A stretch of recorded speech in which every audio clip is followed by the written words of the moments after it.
पर हमलावर रहे, अपनी योजनाओं को भी जनता से साझा की। जौनपुर में तेज धूप और उमस के बाद भी जनसभा में बड़ी भीड़ जुटी हुई थी। पीएम मोदी की रैली में लोगों का उत्साह देखता बन रहा था। हजारों की भीड़ में पीएम मोदी की नजर में मोदी और योगी का रूप धारण किए बालकों पर पड़ी तो उन्हें हंसी छूट गई। उन्होंने कहा कि क्या बढ़िया मेकअप किया है, कितने सुंदर लग रहे हो ये मोदी और योगी, क्या बढ़िया मोदी योगी बना लाए हो। ये मोदी तो हाथ भी हिला रहा है, दोनों मोदी योगी बनकर आए हैं। शाबाश शाबाश। अब अखबार वालों की नजर मेरे से हट गई और आप पर आ गई। आइए बढ़ते अगली खबर की ओर। ये क्या बढ़िया मोदी योगी बना लाए हो भाई। और ये मोदी तो इतना सुंदर लग रहा है, क्या बढ़िया मेकअप किया है भाई, और हाथ भी बढ़िया। वाह, दोनों मोदी योगी बन के आ गए।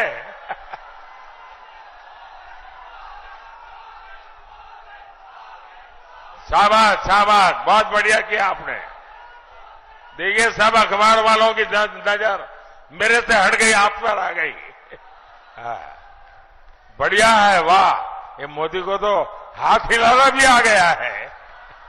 मुंबई में धूल के तूफान में गिरे होर्डिंग को लगाने वाला व्यवसायी उदयपुर से गिरफ्तार, 14 लोगों की हुई थी इस हादसे में मौत। व्यवसायी भावेश भिड़े को आज राजस्थान के उदयपुर से गिरफ्तार कर लिया गया है। 14 मई को मुंबई में आए धूल भरे तूफान में उनकी कंपनी द्वारा लगाए गए बिलबोर्ड के गिरने के बाद भावेश भिड़े के खिलाफ जुर्माना लगाया गया। इस हादसे में 14 लोगों की मौत हो गई और कम से कम 74 अन्य लोग घायल हो गए हैं। घटना के बाद से ही एफआईआर में वंचित आरोपी भावेश भिड़े फरार चल रहा था। उसके खिलाफ पहले से ही 20 से अधिक मामले दर्ज है, जिसमें बलात्कार का एक मामला भी शामिल है। घाटकोपर में सोमवार को गिरा 120 गुना 120 फुट का होर्डिंग इतना बड़ा था कि उसका नाम लिम्का बुक ऑफ रिकॉर्ड्स में दर्ज हो गया है। बीएमसी के मुताबिक 40 गुना 40 फीट से बड़ी बिल बोर्ड को लगाने की अनुमति नहीं है। महाराष्ट्र के मुख्यमंत्री एकनाथ शिंदे ने घोषणा की थी कि सरकार घायलों की चिकित्सा लागत वह करेगी और दुर्घटना में मारे गए लोगों के परिवारों को मुआवजा के रूप में 5 लाख देगी। आइए बढ़ते अगली खबर की ओर। सपा कांग्रेस सत्ता में आई तो राम मंदिर पर चला देंगे बुलडोजर, रामलला को फिर से टेंट में भेज देंगे पीएम मोदी। पीएम नरेंद्र मोदी ने कहा है कि अगर सपा कांग्रेस सत्ता में आ गई तो वह रामलला को फिर से टेंट में भेज देंगे, राम मंदिर पर बुलडोजर चला देंगे।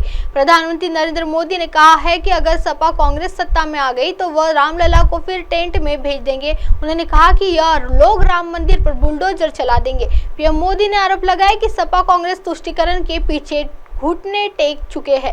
पीएम मोदी ने यह बातें उत्तर प्रदेश के बाराबंकी में एक चुनावी रैली में कही है। यहाँ वह बाराबंकी से भाजपा की प्रत्याशी राजा रानी रावत और मोहनलालगंज से प्रत्याशी कौशल किशोर के लिए समर्थन जुटाने पहुंचे थे, जहां उन्होंने सपा कांग्रेस गठबंधन को लेकर लोगों को चेताया है। पीएम मोदी ने कहा कि सपा और कांग्रेस किसी हद तक जा सकते हैं, इनका ट्रैक रिकॉर्ड ही ऐसा है, इनके लिए देश कुछ नहीं है, इन लोगों के लिए इनका परिवार और पावर ही उनका खेल है। सपा कांग्रेस वाले सरकार में आए तो रामलला को फिर से टेंट में भेजेंगे और राम मंदिर पर बुलडोजर चलवा देंगे।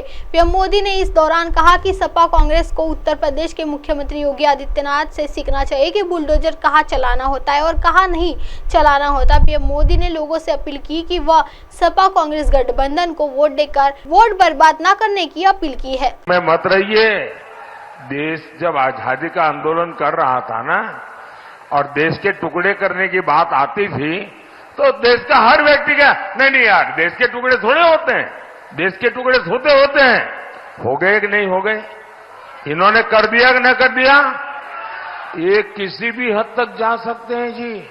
इनका ट्रैक रिकॉर्ड ही ऐसा है, इनके लिए देश वेश कुछ नहीं है भाई, उनके लिए तो उनका परिवार और पावर, यही उनका खेल है।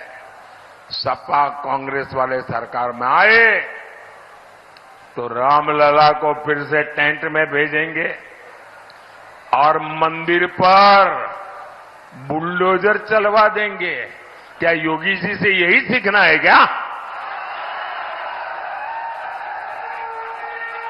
अरे जरा योगी जी से ट्यूशन लो, बुलडोजर कहां चलाना कहां नहीं चलाना।